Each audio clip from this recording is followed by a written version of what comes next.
From the earliest cave paintings to contemporary masterpieces, trees have always captivated artists. Representing life, wisdom, and the connection between earth and sky, trees have evolved through different eras and cultures, reflecting changing beliefs and perspectives. Today, I'm taking you on a journey through time and across the globe to explore the trees found in paintings, frescoes, and sculptures. Why have trees held such a central role in art history? What stories and meanings do they carry?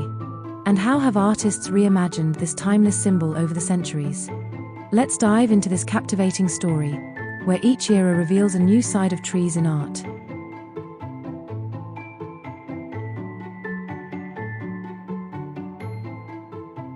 In prehistoric times, artistic subjects focused on animals, humans, and symbolic signs. Landscapes and trees were never depicted. The earliest known artistic representations of trees date back to antiquity. During this period, trees were a recurring theme in pictorial art, often linked to idealized symbols. They appeared frequently in murals, such as those found in ancient Egyptian tombs, on the walls of Pompeian houses, or in Roman villas. This mural from the tomb of Nebamun, steward of the wife of Thutmose IV, now housed in the British Museum, is one of the earliest examples of an enclosed garden. It features a central ornamental pool surrounded by palm trees, sycamores, pomegranate trees, and other fruit-bearing trees, symbolizing abundance and fertility. The artist meticulously depicted Nebamun's garden, not to create a purely aesthetic work, but to preserve the essential elements of the deceased's life for eternity. The Bodhi tree is also depicted in the reliefs of the Sankei Stupa, dating back to the 3rd century before Common Era. The Bodhi tree symbolizes spiritual awakening and wisdom, as it was beneath this tree that Buddha attained enlightenment. Located in the state of Madhya Pradesh, India, the Sankei Stupa is one of the oldest and best preserved Buddhist monuments. Recognized as a UNESCO World Heritage Site, it stands as a testament to the architecture and art of ancient Indian Buddhism. Roman and Pompeian villas were often adorned with frescoes depicting natural scenes. These murals featured delicately painted trees, evoking idealized gardens. The Romans and Greeks held certain trees in reverence, attributing divine qualities to them. For instance, the oak was sacred to Zeus, the olive tree to Athena, the laurel to Apollo, the cypress to Hades, the fig tree to Dionysus and Demeter, and the pine to Poseidon. Ancient depictions of trees are also found in Asian art, particularly in the meticulous works of the Chinese painter Li Cheng, active in the 10th century. In his art, these natural elements symbolize the profound connection between humans and nature. In medieval Europe, trees appeared in illuminated manuscripts, tapestries, and frescoes, often tied to Christian iconography. The mosaics in the Sala di Ruggero, located within the Palatine Chapel of the Norman Palace in Palermo and dating back to the 12th century, depict highly stylized trees, animals, mythical creatures, and hunting scenes set against a gold background. What makes these mosaics unique is their choice of subjects, which are secular and pagan rather than religious. In the 15th century, trees were depicted as fragile, symmetrical, and idealized, often appearing in the background, as seen in F.R.A. Angelico's The Flight into Egypt around 1450. Certain species were favored, such as the cypress, which displayed perfect symmetry, symbolizing the mastery of man over nature. Representations of garden trees were far more common than those of wild trees, as venturing beyond the village was considered dangerous. It wasn't until the middle of the 15th century that the dark forest, the Selva Oscura, once a symbol of fear and unease, would give way to the forest as a symbol of the earthly paradise. During the Renaissance, trees took on an increasingly prominent role in art, appearing frequently in mythological and religious scenes. They evolved from decorative motifs to integral parts of landscapes, particularly in the Germanic cities, the Flanders region, and the Republic of Venice. In Giovanni Bellini's painting The Assassination of St. Peter Martyr, the scene is set within a grove of evergreen oaks with varying trunk heights, branching limbs, and intertwined canopies. In Northern Europe, trees and forests became favored subjects. Through his engravings, watercolors, and paintings, Albrecht Dürer of the Germanic school popularized depictions of ancient oaks with broken branches, pines with fractured trunks, and young trees with lush green foliage. At the same time, Albrecht Altdorfer of the Danube school created works where trees took center stage, as seen in the Spruce Wood landscape. In Adam and Eve by Lucas Cranach the Elder, an iconic work of its time, the the tree of knowledge takes center stage. This oil painting on wood depicts the moment Eve offers the apple to Adam, with the serpent coiled around the tree. The work stands out for its delicate portrayal of nature and the human figures. Peter Bruegel the Elder, fascinated by peasant scenes and landscapes, brought back numerous sketches of trees from his travels through Italy and the Alps, which he faithfully reproduced in his paintings.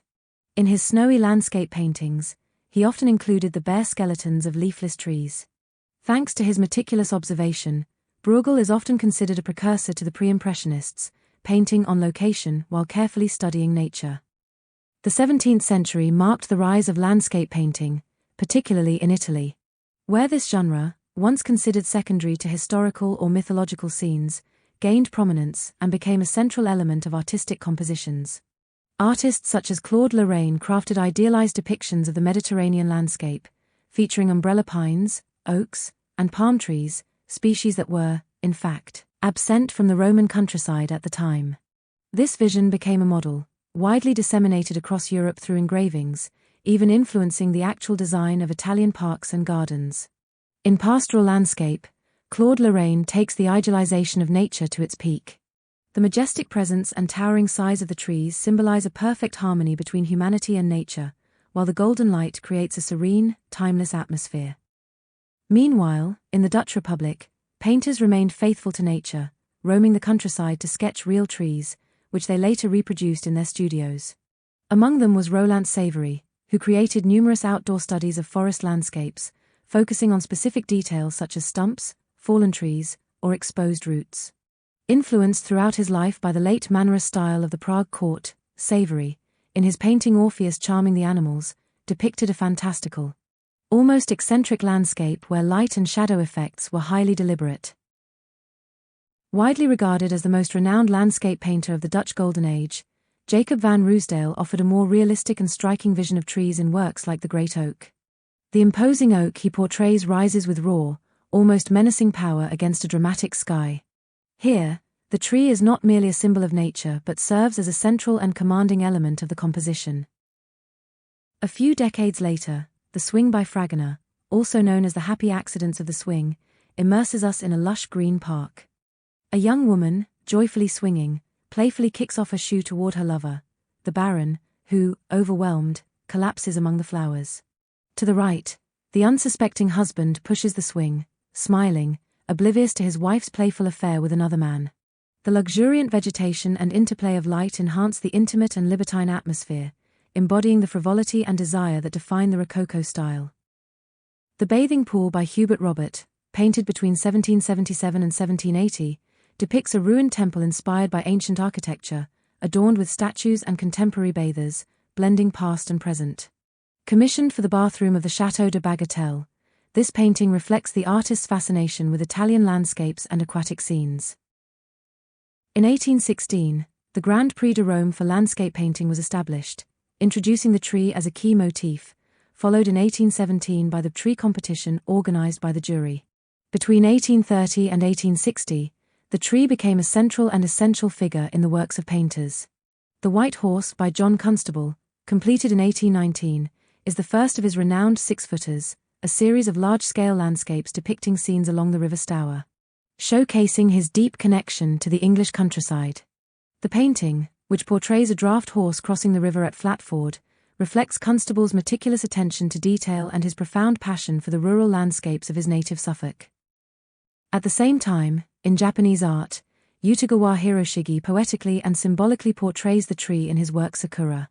The cherry blossom tree, iconic in Japan, is not merely a natural element but a symbol of fleeting beauty and renewal. In Europe, while in Denmark, Lorenz Fröhlich captures a great oak in an academic style marked by simplicity and a strong presence, using fine and precise strokes. In France, the Barbizon school emerges, characterized by plein-air painting and direct observation of nature. Artists such as Camille Corot, with works like Black Oaks of Barbrow, adopt a realistic yet poetic approach, where the tree becomes a central figure in the landscape, symbolizing serenity and quiet strength, aligning with the quest for authenticity typical of the Barbizon school. Theodore Rousseau, one of the leading figures of the Barbizon school, highlights a forest scene in Group of Oaks, Apermont, where the trees form a cohesive and harmonious group. Rousseau aims to depict the tree in its pure essence, free from artifice. Gustave Courbet, in The Oak of Flégy, presents us with a towering and imposing oak that dominates the landscape, becoming the focal point of a scene imbued with realism. The artist masterfully captures both the majesty and the raw power of nature. In Europe, during the early 1860s, a group of young painters came together to pioneer a new approach to art. Breaking away from the rigid rules of the Academy, they sought greater freedom in their work. Among the most renowned were Degas, Monet, Renoir, Pissarro, Cézanne, and Morisot. Monet encouraged his friends to leave the confines of their studios and embrace outdoor painting. When painting one of his early works, the Bodmer oak in the forest of Fontainebleau, Claude Monet created a composition where the use of color and the varying levels of detail, depending on the depth of the scene, emphasized the majestic character of the oak. The piece reflects a careful observation of nature, characteristic of the Barbizon school's influence, with a classical structure and meticulous attention to detail. 10 years later, Corner of the Garden at Montgeron showcases a fully developed Impressionism. Monet moves further away from academic rules and realistic details to explore the interplay of light, vibrant brushstrokes, and atmospheric effects. The painting features bold use of color and freer forms, marking the maturity of his style. At the same time, in the United States, the Hudson River School emerged, an artistic movement celebrating the grand and spiritual landscapes of the Hudson Valley and the American wilderness. Followed by American Luminism, a branch of the Hudson River School. Artists like Albert Bierstadt and John Frederick Kensett, part of the Luminist movement, favored an intimate and peaceful vision of the landscape, focusing on subtle, direct, and reflected light effects, particularly on water, and on capturing atmospheric details, rather than portraying nature in a grand or mystical way. Luminism is characterized by a focus on detail and the concealment of brushstrokes. In France, at the end of the 19th century, painters moved away from a naturalistic approach to explore more geometric graphic forms and experiment with chromatic variations influenced by neo-impressionist, symbolist, and other emerging movements. Paul Gauguin's Blue Trees embodies the artist's post-impressionist style, characterized by bold, non-naturalistic colors that convey emotion rather than a faithful observation of nature. The intense blue used for the trees evokes a dreamlike, almost symbolic atmosphere, reflecting Gauguin's innovative approach, which favors imagination and exoticism over the realism of color. In 1889, Vincent van Gogh was admitted to the Saint Paul de Morceau Asylum in Saint-Rémy-de-Provence, in south of France, after a period of mental crisis. This stay marked a time of renewal and hope for him, with nature serving as a reflection of his emotions and spirituality. During this period, he created a series of at least 15 paintings depicting olive trees under various lighting and weather conditions, including luminous works like Olive Trees with a Yellow Sky. In this version, housed at the Museum of Modern Art in New York, Van Gogh portrays olive trees with gnarled trunks set against the backdrop of the Alpilles Hills. The brushwork is particularly vigorous and swirling, and the striking green tones reveal the silvery reflections typical of olive trees. In another version, he uses agitated lines and vibrant colors to convey the energy and vitality of these trees, which take on the shape of flames. The dynamic brushstrokes and contrasting hues reflect his intense emotional state and his subjective interpretation of the Provençal landscape. It was also during this period that Van Gogh painted Almond Blossom to celebrate the birth of his nephew.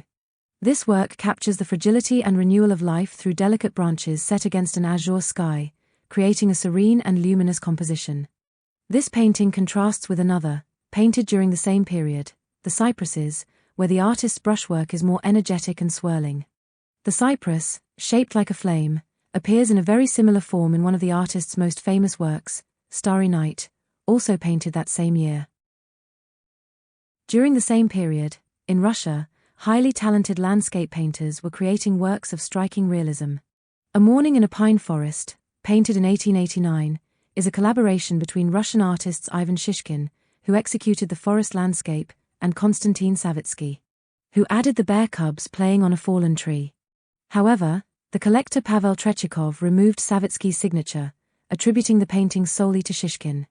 This iconic work of 19th-century Russian art holds a special place in Russian culture. Widely reproduced, it has become a cultural symbol, appearing on various items, including chocolate boxes. In Large Pine and Red Earth, Paul Cézanne captures the essence of the Provençal landscape through a rich, earthy color palette, characteristic of his post-impressionist approach. The solid forms of the pine tree and the red earth are depicted with geometric brushstrokes that foreshadow the development of Cubism. By juxtaposing patches of color, Cézanne conveys the foliage in a suggestive rather than realistic manner. Between 1891 and 1892, Claude Monet painted the Poplars in the Sun series, depicting the same poplar trees over time and across various seasons. Monet masterfully captured the changing landscape, portraying the trees under different hues and lighting conditions, much as he did with his Haystacks and Rouen Cathedral series. That same year, Douanier Rousseau painted Surprised, his first artwork centered on the jungle theme. A self-taught artist, Rousseau drew inspiration from the Jardin des Plantes in Paris, crafting imaginative jungles with exotic foliage depicted in his naive style. These works are characterized by their lack of perspective and realism, offering a unique, instantly recognizable aesthetic. In the 19th century, Europe also saw the rise of Japanism, a movement sparked by Japan's opening to the world in 1853. This allowed Western artists to discover Japanese art, particularly ukiyo-e prints. Depicting fleeting moments and the ephemeral pleasures of life, the ukiyo-e, colored woodblock prints art, emerged during the Edo period, a time of significant cultural and social change in Japan. The works of French painter and lithographer Henri Rivière clearly reflect Japanese influence, notably in his stylized depictions of vegetation and his use of forms and colors inspired by Japanese prints. Through his style and technical innovations, Rivière became a key figure in Japanism, maintaining his passion for prints throughout his life. Starting in 1888, the Nobis movement, led by Paul Sérusier, developed an aesthetic defined by simplified shapes, flat planes of color, bold outlines, and a touch of symbolism and spirituality. Maurice Denis's Green Trees captures nature through a symbolic lens, focusing on shapes and colors to create a poetic and dreamlike mood. In The Clearing, Paul Ranson also captures a landscape, but with a more intimate approach.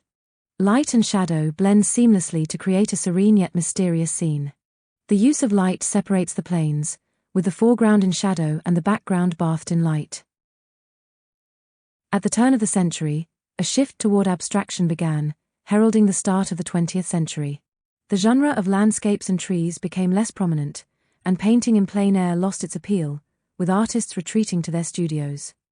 While themes remained figurative for the time being, the first hints of more geometric forms began to emerge. When trees were still depicted, they often appeared in a stylized manner.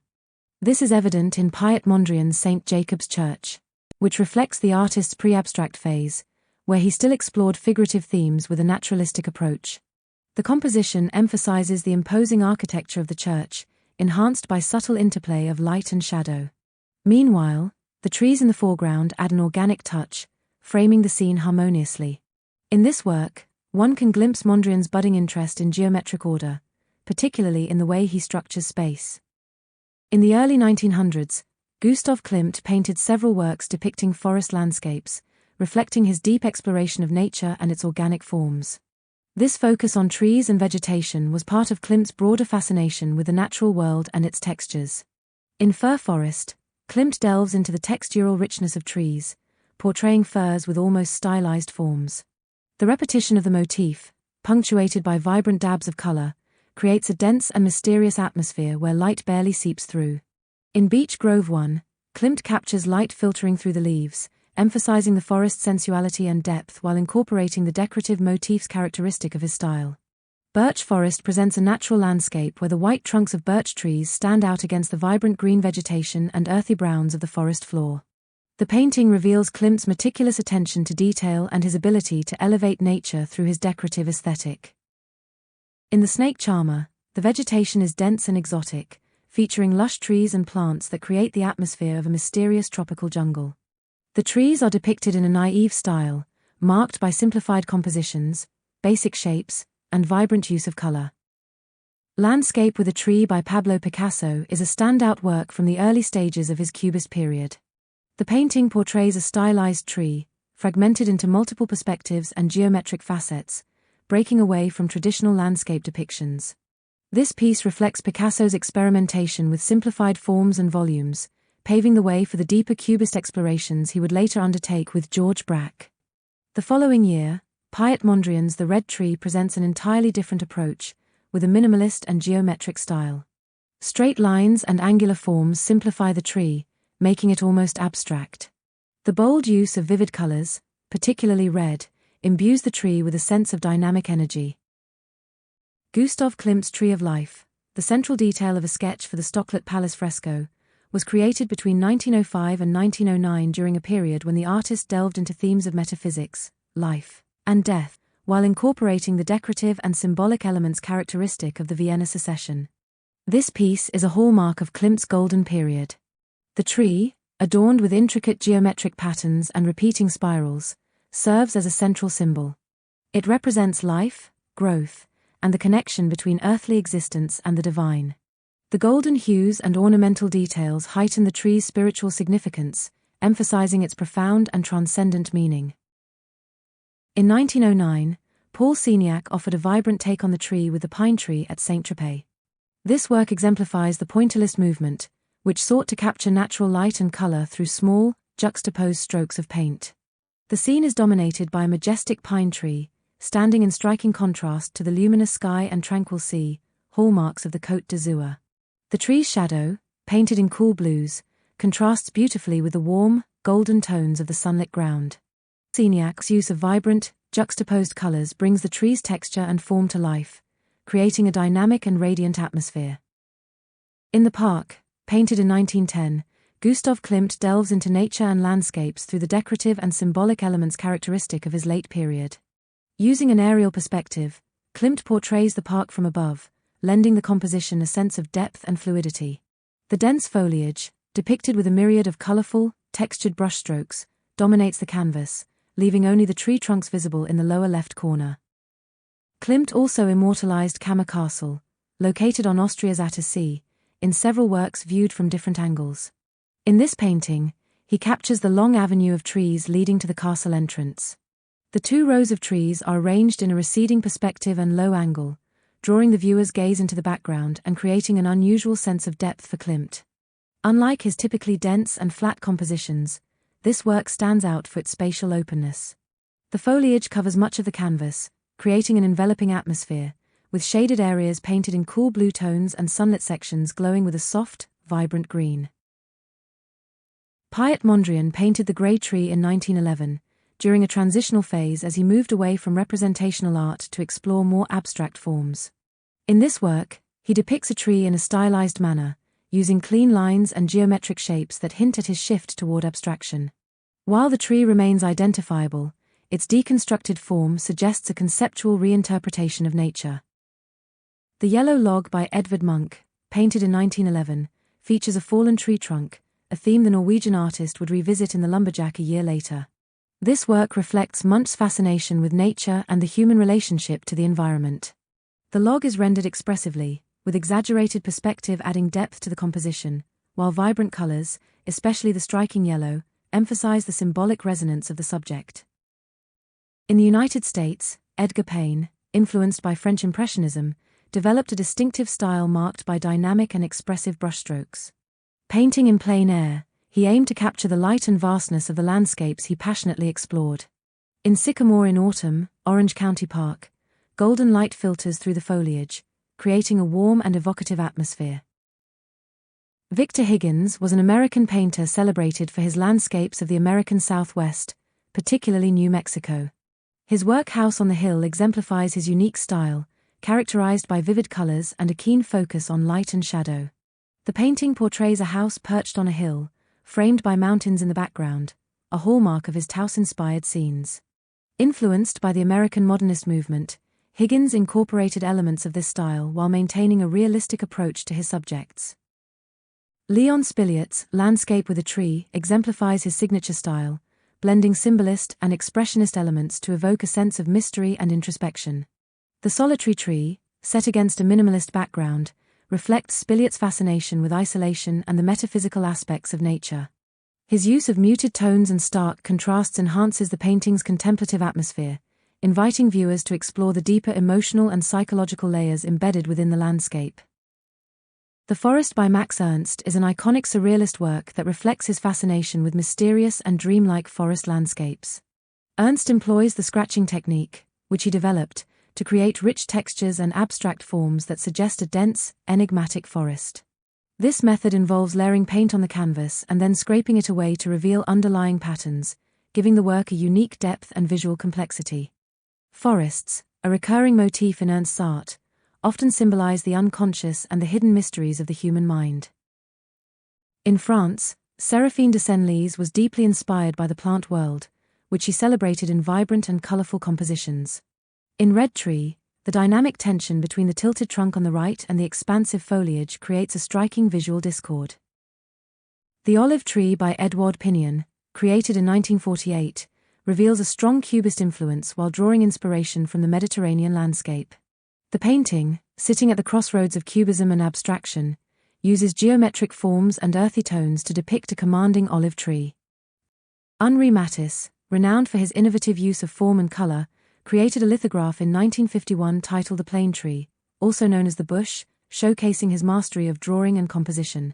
This piece depicts a stylized shrub, embodying Matisse's simplified yet expressive approach to nature. The Tree of Scholars is a symbolic concept found in various cultural traditions, particularly in Asia, notably within Chinese and Japanese cultures, where the tree is often regarded as a symbol of wisdom, knowledge, and culture. The vibrant work created by Simon Hantai between 1950 and 1951 reflects a fusion of tradition and contemporary art. This piece marks a significant turning point in his artistic journey and showcases his exploration of surrealist techniques. During this period, Hantai, influenced by Max Ernst, abandoned the traditional brush in favor of unconventional tools such as razors and knives.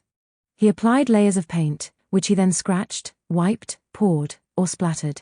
He also incorporated collage elements, using natural materials like flowers, leaves, and feathers. The Congress of the Peoples for Peace is one of the last paintings Frida Kahlo ever created, as she passed away in 1954. This small piece, completed while she was bedridden, was her contribution to the Peoples for Peace Congress held in Vienna in 1952. The tree figure, carrying a dove, represents the deep roots of Mexican culture while symbolizing social struggles and the hope for a better future through its branches and leaves, which extend like voices and united peoples calling for peace. The painting is also a tribute to Afro-Mexican heritage, incorporating symbols and figures that celebrate Mexico's diverse cultural roots, particularly in the southern regions, rich in African traditions. It highlights a pluralistic and inclusive Mexican identity, aligning with Kahlo's political and cultural commitment to the oppressed and the overlooked in the nation's history. Alexander Calder, the American artist renowned for his mobiles and suspended sculptures that move with poetic elegance, explores nature in this kinetic sculpture. The tree is transformed into an abstract, moving structure, a geometric and fluid silhouette that departs from traditional representation. The Good Season by René Magritte is a quintessential example of his surrealist approach, merging familiar elements to create enigmatic imagery. The painting depicts 3 large green leaves standing upright on grassy ground, set against a pale blue leafy background. The vivid, contrasting colors and the simplicity of the forms lend the piece a dreamlike and mysterious quality. The leaves, though recognizable, are presented monumentally, challenging conventional perceptions of scale and reality. This manipulation of everyday objects to craft disorienting scenes is a recurring technique in Magritte's work, inviting viewers to question the boundary between reality and imagination. Mario Moers, known for his igloo-shaped sculptures, known as a key figure of the Arte Povera movement alongside his wife Marissa Moers, challenges conventional notions of art and beauty through the use of simple, natural materials. His work Igloo with Tree blends the organic structure of the igloo with the symbolism of nature, represented by the tree. Here, Moers delves into the relationship between humanity and the environment, offering a vision that is both archaic and universal. During a stay in Australia, Christo and Jean-Claude explored the concept of large-scale interventions in natural landscapes, ideas that would later lead to their first monumental work, Wrapped Coast. During this trip, the artists wrapped eucalyptus trees, 2 wrap trees, in fabric, temporarily altering their appearance to challenge the perception of natural forms and celebrate the ephemeral beauty of nature. Pavlos Dionysiopoulos, commonly known as Pavlos, was a Greek artist renowned for his innovative use of paper in sculptural forms. His 1971 work Tree exemplifies this approach, featuring a meticulously crafted paper construction encased in plexiglass and mounted on a marble base. Standing at 310 centimeters in height, the sculpture reflects Pavloz's fascination with everyday materials, transforming them into intricate art pieces that challenge traditional perceptions of sculpture. In Varus, Anselm Kiefer references the Battle of the Teutoburg Forest, where Roman troops under Varus were annihilated by Arminius' Germanic forces. Kiefer uses this historical tragedy to establish the forest as a mythical symbol of the origins of German identity. The artist employs a dense materiality in his works, incorporating elements such as lead, books, concrete, branches, ashes, and clothing, often burned or treated with acid. His brushwork, at times forceful or trembling, shapes the representation to evoke the very substance of the tree. Ash Dome is the first work in David Nash's Planting Pieces series. Located in Wales, the installation consists of a circle of ash trees planted to form a living dome with a 9-meter diameter. The artist submits to the natural rhythm of the tree's growth, creating a living sculpture meant for future generations. By employing techniques such as grafting and pruning, he shapes the trees as they grow. This project symbolizes an approach to art that exists in harmony with nature. That same year, David Nash gave new life to decayed, diseased, and dead trees by sculpting them into works of art. His piece Cork Dome, made with sections of cork, illustrates his use of organic materials to explore themes of growth and transformation. These works emphasize the natural passage of time and the relationship between human intervention and nature. Keith Haring's style, blending graffiti and pop art, is instantly recognizable for its vibrant silhouettes and bold, thick black outlines. The Tree of Monkeys depicts small creatures symbolizing humanity in a joyful, lively community, interacting intimately and playfully. The artwork offers an optimistic and colorful vision of life, celebrating spontaneity and mutual support. The black lines around the figures, characteristic of Haring's style, suggest movement and vitality. The following year, Haring created Tree of Life, an acrylic on canvas dedicated to his friend and fellow artist Maria Bonnier-Dollin, who tragically died in a car accident in 1985 at the age of 20. The artwork features a central tree-like figure composed of green humanoid forms on a vivid pink background, surrounded by 4 orange figures with X's in place of faces, arms raised. The tree, with its interwoven human figures as leaves, symbolizes the unity of humanity and the interconnectedness of individuals, while the orange figures pay tribute to lost loved ones. This representation of a tree of life reflects human solidarity and the blending of communities. Roy Lichtenstein, a leading figure in pop art, created a sculpture titled Bonsai Tree in 1992. This work, made of patinated bronze and painted pewter, reflects the artist's fascination with traditional Chinese landscapes, which he frequently reinterpreted through his own visual language. The sculpture represents a stylized bonsai tree, characterized by clean lines and simplified forms, typical of Lichtenstein's style. The sharp contours and smooth surfaces of the piece reflect his distinctive approach, which merges elements of Asian culture with pop art techniques. Lichtenstein reimagines traditional Chinese scenes using his signature methods, including Ben-Day dots and sharp outlines, set against a palette of bright colors. His work landscape with tall tree stands out for its use of stylized forms, creating the impression of a simplified, balanced landscape. He plays with the stereotypes of Asian culture while avoiding the irony of his earlier pop works, opting for an aesthetic and formal approach that evokes serenity and harmony. Renowned botanist and biologist, Francis Alley is also famous for his botanical drawings, which combine scientific accuracy with artistic sensibility. His hand-drawn works are the result of decades of meticulous observation of plants in their natural environments. Using traditional tools such as pencil and ink, his drawings are often accompanied by detailed captions that explain the unique features of each plant. By documenting flora, particularly from threatened tropical forests, he contributes to the preservation of these valuable ecosystems. Elevation by Giuseppe Pennini, a key figure in the Arte Povera movement, is a bronze sculpture depicting a tree trunk suspended above the ground, surrounded by 5 living trees. As these living trees grow, they will gradually envelop the bronze roots, symbolizing the passage of time and the interaction between human intervention and nature. This piece is part of his artistic approach that questions the relationships between the natural and the man-made, the enduring and the ephemeral. Ibrahim El-Salahi, the renowned Sudanese artist, has explored the motif of the tree, particularly the haras, in many of his works. This iconic tree, which grows along the Nile, symbolizes resilience and uniqueness for El-Salahi, as it dries up during the rainy season and blossoms in the dry season, defying the natural rhythm of other plants. His paintings, characterized by repetitive vertical lines, echo Islamic imagery, using geometric forms to represent the order of the world. In El-Salahi's work, trees also reflect human diversity. He emphasizes that just as trees vary in size and shape, human beings are unique while sharing common traits. This analogy highlights the universality and individuality found in both nature and humanity. In her work Tale of a Tree, Vera Tamari presents a sculptural installation made up of 660 small clay trees facing a photo transfer of an olive tree on plexiglass. This piece symbolizes the resilience and endurance of the Palestinian people. At the time of this installation, Israeli forces were engaged in the mass destruction of olive groves to make way for the construction of what Palestinians call the Apartheid Wall, which separates Israel from the West Bank. The olive tree, a recurring motif in her work, represents Palestinian heritage and the deep connection to the land. Jean-Michel Othaniel, a renowned French artist famous for his blown glass sculptures, created El Arbre Auxiliary Colliers in 2002. This monumental installation consists of 6 colorful glass necklaces hanging from the branches of a century-old oak tree in the garden of the New Orleans Museum of Art. Each necklace measures approximately 1.80 meters in length and is made of glass beads assembled with artisan precision. This work showcases Othaniel's commitment to integrating art into public spaces, fostering dialogue between the artwork, the viewer, and the surrounding landscape.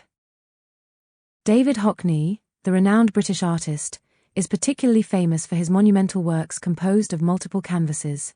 A large part of his oeuvre is dedicated to nature, with 2 major works exploring natural landscapes. In Winter Timber, monumental work created in 2009 with oil paint on 15 canvases, depicts a vibrant winter scene in the English countryside. It shows felled tree trunks aligned along a forest path, with bare trees in the background. Hockney uses contrasting colors and dynamic lines to immerse the viewer in the depth of the forest, highlighting the interaction between natural beauty and human intervention. In The Arrival of Spring in Woldgate, a monumental painting created in 2011, Hockney celebrates the vibrant arrival of spring. Composed of 32 individual canvases, this piece measures 3.66 meters high and 9.75 meters wide. It depicts the Woldgate path near his home, capturing the transformation of nature through the seasons. Influenced by the English landscape tradition, especially John Constable, Hockney uses vivid colors and dynamic perspective to express the fleeting beauty of spring. Symbiosis is a monumental sculpture by artist Roxy Payne, installed in 2011 in Philadelphia. Standing 10.4 meters tall and weighing over 3.5 tons, the work depicts 2 intertwined metal trees, symbolizing the collision and interconnection between nature and industry. This sculpture is part of Payne's Dendroid series, which explores organic forms and tree-like structures. The works in this series are made from polished stainless steel, mimicking the appearance of trees while highlighting the fusion of the natural world and human-made constructions. Beitogago is a monumental installation by Brazilian artist Enrique Oliveira, created in 2013 at the Palais de Tokyo in Paris. Covering 200 square meters, it transforms the space into an urban forest where wooden structures, resembling the organic forms of trees, invade the building.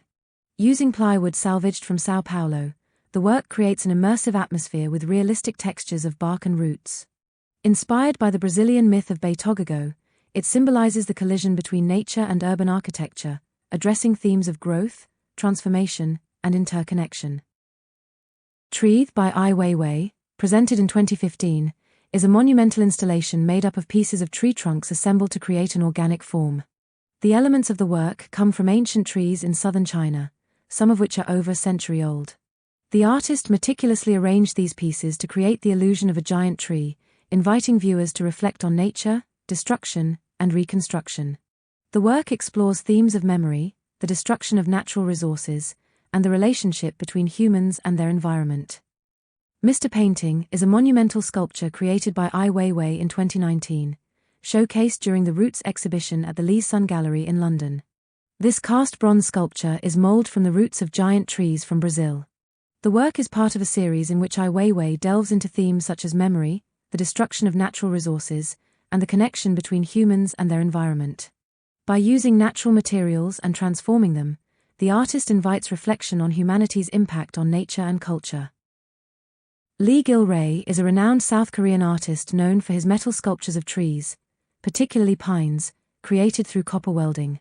His Millennium Pine Tree series explores the majesty of nature while addressing contemporary environmental concerns.